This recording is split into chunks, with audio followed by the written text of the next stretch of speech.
Hi friends, இன்றைக்கி நம்ம ரொம்ப சத்தான ராகி பணியாரம் பண்ண போகிறோம். இது உடம்புக்கு ரொம்ப நல்லது. இப்போ இதை எப்படி பண்ணலான்ட்டு பார்க்கலாம் வாங்க. இதுக்கு வந்துட்டு நம்ம ஒரு நாள் முன்னாடியே மாவு பிசைஞ்சு வச்சுக்கணும். அதுக்கு நான் 2 டம்ளர் அளவுக்கு கேப்ப மாவு, அதாவது ராகி மாவு இருக்குல்ல, அதை எடுத்து வச்சுக்கிறேன். இப்போ ஒரு பாத்திரத்தில் 2 டம்ளர் அளவுக்கு மாவு எடுத்து போட்டுக்கலாம்.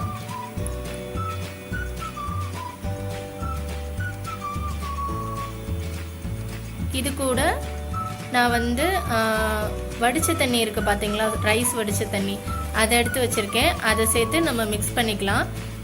இது போட்டோம்னா நம்மளுக்கு ரொம்ப சாஃப்டாக நல்லா டேஸ்ட்டாக இருக்கும். அப்படி உங்களுக்கு இல்லை அப்படின்னா நீங்கள் நார்மல் வாட்டர் கூட யூஸ் பண்ணிக்கலாம்.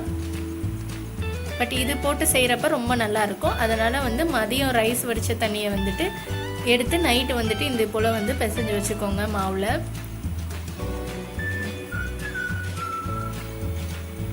இப்போ இதை நல்லா பிசைஞ்சாச்சு.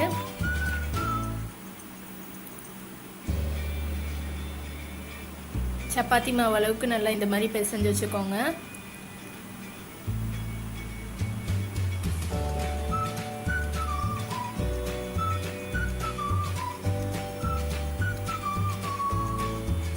ஓகே, இப்போ நம்ம இதை ஒரு மூடி போட்டு மூடிடலாம். இப்போ அடுத்த நாள் காலையில் நான் இதை ஓப்பன் பண்ணி பார்க்குறேன். பார்த்தோம்னா நல்லா ரொம்ப சாஃப்டாக வந்திருக்கும், பஃப்னு. இதை வச்சு தான் நம்ம பணியாரம் பண்ண போகிறோம். ஸோ இதை எடுத்து வச்சுக்கலாம். இதுக்கு ஃபஸ்ட்டு பாகு ரெடி பண்ணணும். அதுக்கு நான் ஒரு பாத்திரத்தில் 1/2 கப் அளவுக்கு தண்ணி எடுத்து வச்சுருக்கேன். இது கூட ஒரு 3 ஸ்பூன் அளவுக்கு நாட்டு சர்க்கரை சேர்த்துக்கோங்க. நாட்டு சர்க்கரை இல்லைன்னா வெறும் சர்க்கரை கூட சேர்த்துக்கோங்க. பட் இது யூஸ் பண்ணுறது ரொம்ப நல்லது உடம்புக்கு. இது 3 ஸ்பூன் எடுத்துக்கோங்க. இப்போ இது நல்லா கரையிற வரைக்கும் மிக்ஸ் பண்ணி விட்டுக்கலாம்.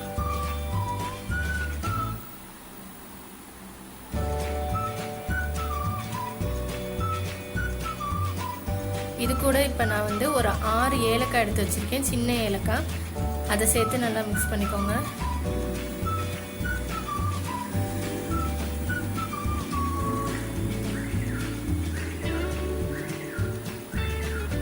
இப்போ இது நல்லா கொஞ்சம் வத்தி திக்கான ஸ்டேஜ் கன்சிஸ்டன்சிக்கு வரணும்.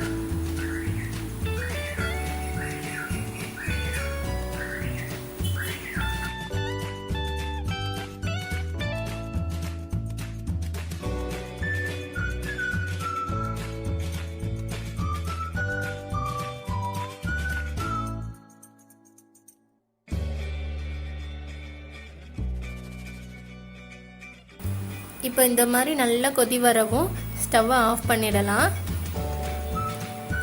இப்போ பார்த்தீங்கன்னா நல்லா கொஞ்சம் திக்கான கன்சிஸ்டன்சியில் இருக்குது. அடுத்து நான் ஒரு டம்ளர் அளவுக்கு தேங்காய் பால் எடுத்து வச்சுருக்கேன், நல்லா கெட்டியான தேங்காய் பால்.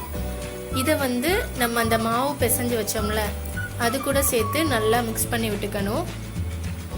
நான் அந்த 1 டம்ளர் தேங்காய் பாலை நான் இது கூட சேர்த்து ஆட் பண்ணிக்கிறேன்.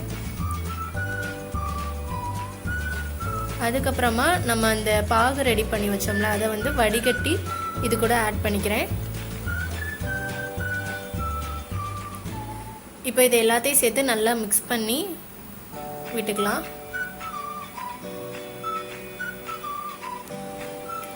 இதெல்லாம் இப்போ நல்லா மிக்ஸ் ஆகிடுச்சு.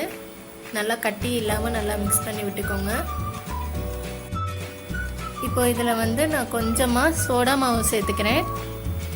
இது சேர்க்காம கூட பண்ணலாம், பட் இது சேர்த்தோம்னா நம்மளுக்கு புளிக்காமல் இருக்கும். இப்போ நல்லா இதை மிக்ஸ் பண்ணி விட்டுக்கோங்க.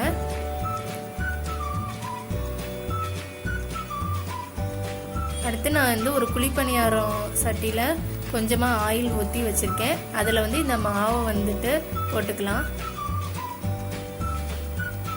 கொஞ்சமாக மாவு போடுங்க, ஃபுல்லாக போட வேண்டாம்.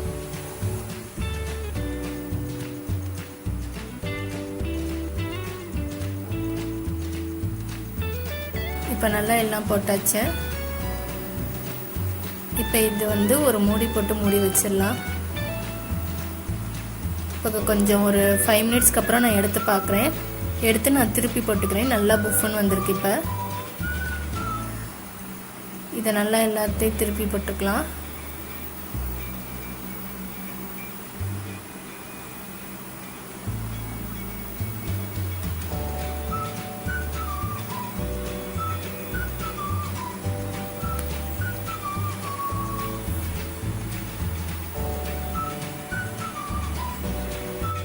இப்போவே நல்லா ரொம்ப சாஃப்டாக இருக்குது.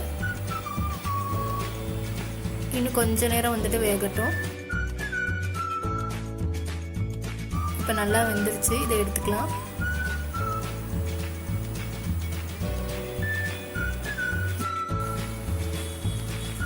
இப்போ ரொம்ப சாஃப்டான ஹெல்த்தியான ராகி பணியாரம் ரெடி ஆயிடுச்சு.